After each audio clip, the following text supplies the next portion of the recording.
Hey, good morning, everyone. Thanks for joining us. I'm Maddie Jansen, and we're breaking into programming this morning to bring you the weekly update from county health officials and county officials on the COVID-19 pandemic here in Kern County. We're awaiting the latest numbers that are expected to be released any moment. We had about 42 new cases reported yesterday. Those numbers should be released at 10 a.m., so we should get those in just a minute. I'm just refreshing the website here to see if they've come down yet. I do not see them, so let's show you the totals as they stand right now as we wait for that news conference to begin with county health officials. Again, yesterday, Public Health reported 42 new cases and 1 death due to COVID-19 here in Kern County. That brings our total number of cases overall since the pandemic began to 2,428 people, and the death toll stands at 40. Let's listen in live now to the news conference. Okay, thank you, Megan. This morning we are reporting 5 new COVID-related deaths and 44 new cases in Kern County. And then just very briefly on the Kingston Healthcare Facility, so I can provide you some updated information. The state has reported to us as of yesterday, there are 54 healthcare workers cumulative that have been tested positive. There's now 112 residents that have tested positive. That's again a cumulative number. And 18 residents that have died. At Valley Convalescent Hospital, the state is reporting to us as of yesterday also, there are 19 healthcare workers that have tested positive, again a cumulative number, 42 residents that have tested positive, and 5 residents that have died. And then finally, our skilled nursing facility testing program remains active. We have been at the Delano District Skilled Nursing Facility on June 2nd and 3rd. We tested 174 employees. We are at the Bakersfield Rehab Center this morning and Height Street Skilled Nursing Facility this afternoon. And then we have 2 more scheduled for the rest of this week and then beginning of next week. Since May 15th, we have tested 626 skilled nursing facility employees. And with that, I'll turn it over to Megan. All right, for a quick rundown on testing, we still have several test sites open. Of the state-funded sites, 1 of them has closed. So currently open are the Kern County Fairgrounds.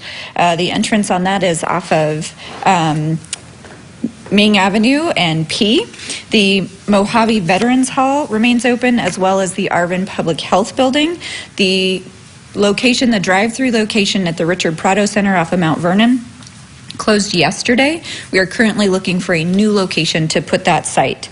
The county sites also remain open. We have the location in Oildale at the Good Sam Hospital, location in Taft at the Westside Healthcare District. Delano has the Adventist Health Delano Regional Medical Center. Kern River Valley is functioning at Kern Valley Hospital, and Ridgecrest Regional Hospital is testing as well. And then last we have Tehachapi Adventist Health. So for our Tehachapi residents who are interested in testing, that one is functioning as well. We have currently conducted over 5,500 tests at those sites and continue to look for additional sites as necessary as the communities have hotspots that we need to address. So now I'll bring up our Chief Administrative Officer, Ryan Alsop. Thanks, Megan. Hello, good morning, everybody. Today in Kern County, the population 900,000 plus. The county has conducted over 30,000 tests of residents for COVID-19. It's 30,730 is the number. We've got 2,462, or about 8% of that total number of residents who have tested positive. We got 27,430 negative results of the 30,000 total tests that have been provided. As Matt mentioned, we've got 55 people today in the hospital. 7 of those are patients/residents of skilled nursing facilities. 45 total deaths, 24 of which are patients/residents at skilled nursing facilities. Of the 2,400 62 residents in our county that have tested positive for COVID-19, 2,361, or 96% of those have either fully recovered or are recovering at home, treating their symptoms on their own. Quickly about reopening, most businesses in Kern County are reopening. We are working with them. The state has provided guidance for most industries. There are some remaining industries that are part of stage 3, which the governor has termed higher risk businesses for the spread of COVID. Those are businesses like bars, gyms, nail salons, public pools are in there. The governor has stated that he will allow Kern County to begin opening those businesses as soon as the state health officer publishes guidance for those businesses. Kern County, our team here is standing ready and awaiting that guidance. We have not been given that guidance yet from the state of California. As soon as we get that guidance, we will begin opening those businesses as quickly as possible under that state guidance. So with that, I'll be happy to answer any questions you have. Okay, we'll follow our usual process. I'll call the outlet by name and then we'll take questions. Our first station is Kern Radio. Do we have anyone on the line with questions? Yes, ma'am. It's Ralph Bailey, Kern Radio. Go ahead, Ralph. There is a story in today's New York Times where scientists are linking DNA to the disease. Basically, the type A blood type are more vulnerable. I'm reading from the New York Times. Having blood type A was linked to a 50% increase in the likelihood that a patient would need to go on a ventilator. Are you all clocking this, COVID patients, by blood type? And have you all seen any similar pattern? So, Ralph, I believe that information will be traced by hospitals. We're going to have Kim Hernandez, our lead epidemiologist, respond to your question. So give it just a second.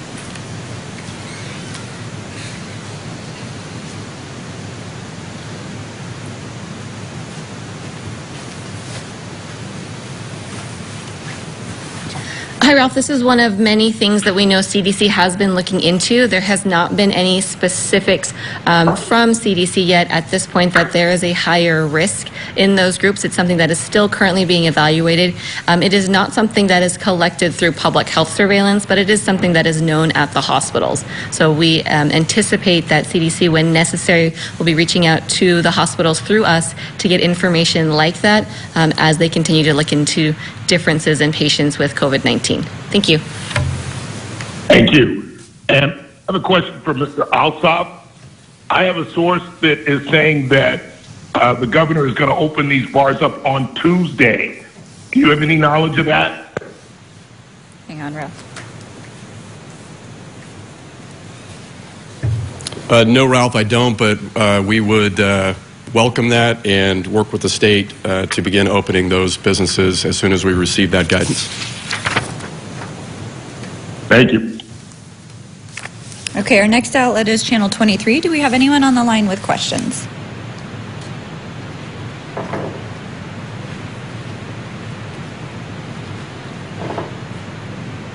Okay.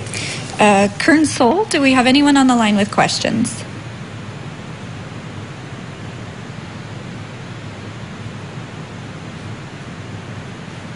Our next outlet is the Mojave Desert News. Anyone on the line with questions?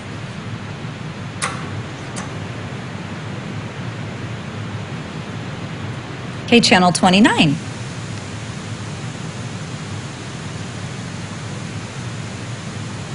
And I'm hoping you all remembered star 6 to unmute. This is going to go really quick. Channel 17, anyone on the line with questions? Forgot the star 6 from KGET. There we go. Hey, are we still on the right order? Let me go back because I think we may have missed people on the star 6 option. So, Okay. Kern Soul. Anyone on the line? Mojave Desert News? Channel 29. Hi. Yeah, that was me. I apologize. I forgot That's okay. to start this. So it's Tim here from Channel 29. Got a couple quick questions for you guys. Obviously, we've seen protests here in response to George Floyd. Social distancing isn't always, being followed. Is there some concern among officials that could potentially lead to an increase in cases in 2 to 3 weeks? I know, especially last weekend, I think we had one day where we had like over 100 new cases, which for us was quite an increase in the daily spike. So how much concern is there among county officials and public health officials about, ramifications maybe in 2 weeks' time? Thanks for your question, Tim. Matt from Public Health is going to address that. Tim, good morning. Yes, we are concerned. In fact, we're concerned with any activity that potentially could increase those numbers and impact our hospitals. So as we have said with all types of activities, wearing a face covering is strongly recommended, especially when you can't keep that distance. So it will be interesting to watch as different industries open up and if the protests have any impact to our numbers. But it's a good reminder that we all need to be cautious. No matter what our daily activities are, we need to be concerned and take all the actions we can. And again, you're not just protecting yourself, you're protecting your family, your children, your parents, your neighbors. So it's a responsibility that we all face. Tim, I hope that answers your question. Yes. If, God forbid, we did see an increase in the cases going forward, is there ever a chance that we would actually go backwards in terms of steps of opening up, or are we committed to reopening and just kind of mitigating it as we go along? So our hope and our intent is that the guidance documents that have been put out and the recommendations that the state have asked us to follow from churches and hair salons and restaurants will be sufficient to limit transmission within those industries. But yes, the state has told us very clearly that, especially as it relates to our variance attestation that we submitted and got approved, if we fail to consistently meet those requirements in that form and our triggers continue to be exceeded, that is always something the state has held over us, that there is the potential that we may have to revert if we are exceeding our capabilities here, if our ICU beds are impacted and we don't have that capability to care for those in the future that are sick. So yes, that remains a threat for us when all of these different activities are occurring, but it's something we have to continue to monitor. Thank you, Mr. Constantine. I have one more quick question, if it's allowed. And that's just, I know that obviously we're allowing elective procedures to go forward at our hospitals, but if I'm not mistaken, folks have to have a COVID test prior to getting that done. Have we seen a lot of those results come back positive for folks who might not even know they've been ill? So Tim, you'd have to ask the hospitals themselves about their procedures. If anybody is found to be positive, we follow the same procedures we always do, regardless of where you live or where you work or where you're visiting. We would follow that same process. So you'd probably have to direct those conversations to the hospitals themselves, but I'm not aware of any impact that's had. Okay, thank you guys. Okay, I have a notice that we do have someone from Channel 23 on the line, so I'm going to go back. Remember, star 6 to unmute yourself. Do we have someone from 23 available?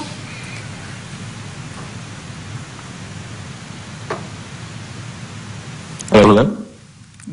Yes, we can hear you. Yeah, Austin with 23, thanks. I was wondering if people were protesting Friday, Saturday, about around when these protests really started to pick up, when should those people start to see symptoms? When would we start to see an uptick if there was one? We'll have Matt address your question. Good morning. So the incubation period is really between 2 to 14 days. So we're going to be looking for that that range. Many of the symptoms develop within 7 days, but we use that 14-day period as a window. So we'll be watching that. As you've noticed, some of the guidance documents, even the church guidance documents, indicates that there's a 3-week window where the state has asked that attendance be limited because they too were tracking that that time to see if there's any increase in cases. Thank you, sir. Okay, Channel 17, do we have anyone on the line? Can you hear me? I sure can. Go ahead. Okay, it's Alex Fisher. So I know that the crisis in California and across the nation has really been focused on the skilled nursing facilities. And I know it's been a huge issue here at home, specifically between 2 skilled nursing facilities. And I feel like every time, we get new information, I know that this is a fluid situation. I know there's a lot of moving parts, but what is actively being done to stop the spread of coronavirus in these nursing facilities? And for the facilities that have not reported a case yet, what is being done to prevent those homes from becoming a hotspot? Okay, thanks for the question, Alex. Morning, Alex. It's a great question, and that's where the county has been dedicating a lot of their resources. It's really important to understand that skilled nursing facilities are regulated by the California Department of Public Health. They have the responsibility and the authority to ensure that our residents within those facilities are safe and cared for. I think this virus has shown that there are areas that need improvement, significant improvement. We have taken the unusual stance of really taking a lead role in something that is not the county's responsibility, but because we are concerned about the residents. You've seen some action recently from the board. They've designated a county skilled nursing facility person to audit and review their practices. We actually have daily meetings with the state on skilled nursing facilities. We actually ourselves then check in with the skilled nursing facilities.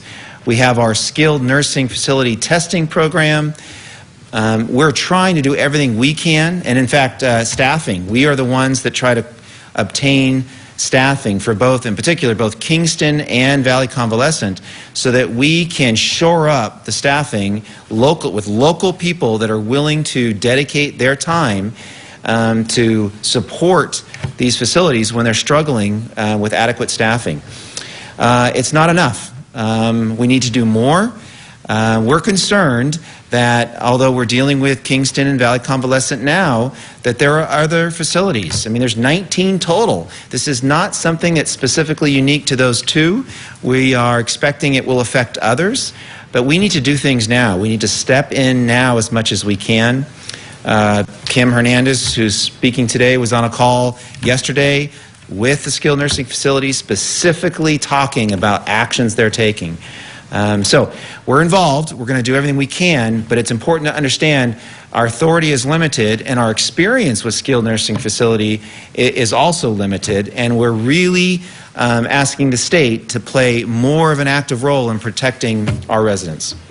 Thanks. So is it safe to say that there is an equal balance of trying to prevent the spread of coronavirus in the active hotspots and trying to prevent a hotspot at the other facilities? Is there kind of an equal balance that the county and state are doing? Yes. Each one of these sites, each one of these skilled nursing facilities is permitted and inspected by the state.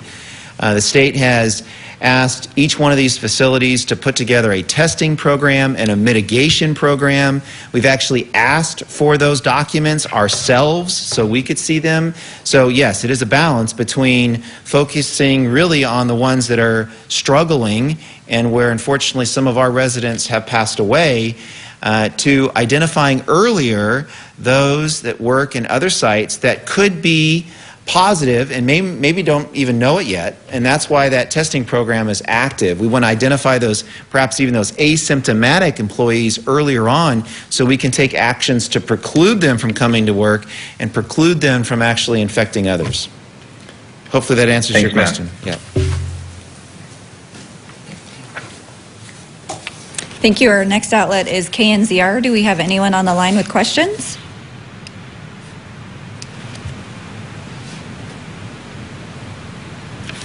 Okay. KUCZ, anyone on the line with questions?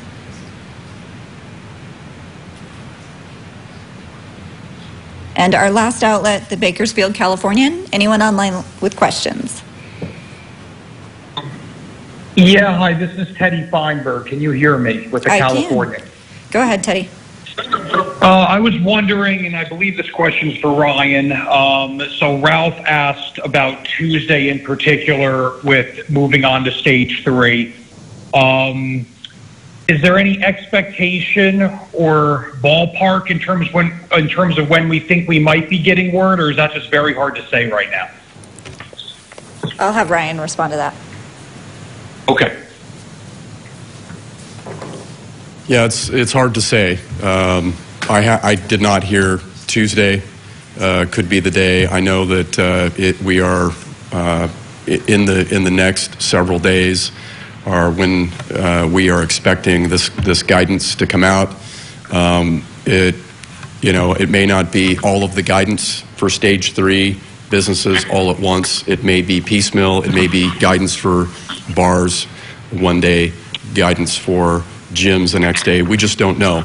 What we do know is that the governor will allow Kern County, under the direction of our public health officer and public health team, to begin opening these businesses once we receive the guidance. And we will be working, in fact, we're working on it already, but we will be prepared to move as quickly as possible once we receive that guidance. Thank you very much. Okay, I'm going to pause for a second and ask if anyone has any additional questions before we conclude for the day. Yeah, I've got one more question, Megan, if I could. Go ahead. This may be silly, but what is going on in our hospitals? You guys have any guess? Our hospitals are empty. It's got to be one of two things. You think if any industry wouldn't be impacted by anything, it's a hospital. If you're sick, you're sick. Are people staying home sick, or do we go to the hospital when maybe we don't need to? So I'll have Matt respond to that question. I'm not sure anyone in this room is going to have a really good answer for you, Ralph, just because that is that would be a question for the hospitals to answer, and it's kind of speculation. So actually, Ryan's going to answer it. Yeah, Ralph, I just wanted to come to the mic and congratulate you on your sports radio program every day. We appreciate that. Ralph, I'll just reiterate, we've had, and your question's probably good directed to hospital administrators, but we've had 30,730 residents to date who have been tested for COVID-19. 27,430 of those residents, of those tests, or 90% of those tests, have come back negative. I want to reiterate that of the 2,462 residents that have tested positive in our population, 2,361, or 96% of that number, have either fully recovered or are recovering at home, treating their symptoms on their own. So I think that is partly an answer to your question. But on the availability of space in hospitals and the businesses of those hospitals, probably should be directed to hospital administrator. Very good. Thank you. Any other last questions before we conclude? Okay, that brings us to the end of our Thursday briefing, and we will be back next week with additional updates. Thank you. And you've been listening to a live update from county officials on the latest on the coronavirus pandemic in Kern County. Just to recap for you, 5 new deaths were announced today, bringing the total death toll here in Kern County to 45. 24 of those deaths are from local nursing facilities.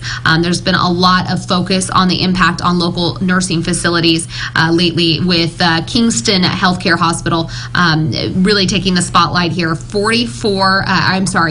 18 residents at Kingston have died. 112 residents have tested positive, and 54 workers there have tested positive. Valley is another local skilled nursing facility that has been deeply impacted by this crisis. 5 residents have died at that facility. 42 residents have tested positive, and 19 workers there have tested positive as well. The county right now is working on implementing a widespread testing program for those skilled nursing facilities, and they have been actively testing people, workers, and residents at those facilities recently. However, you heard them talking in that news conference there that those facilities are state-run. So the county is running these testing programs right now, hoping for reimbursement from the state, and again, looking to the state for guidance and help in getting the outbreak under control in these local facilities. As we said, 5 new deaths were reported today, 44 new cases. That brings the total of cases right now to 2,472 cases here in Kern County. 1,664 people have recovered, and County CAO Ryan Alsop said that puts the total percentage at 96% of total cases. Those patients have either fully recovered or at home recovering, 96%. So that percentage has remained stable. He's been highlighting that a lot during these live weekly updates, bi-weekly updates that we've been getting. So 96% of total cases in Kern County have recovered or are recovering at home. We're also watching the rate in the hospitals recently, which is upticked to about 55 people as of last check, with around 30 in ICU beds in Kern County as a whole. So we will have a full recap of the situation coming up today on 17 News at noon and 5 at 6. For now, thanks for joining us. I'm Maddie Jansen.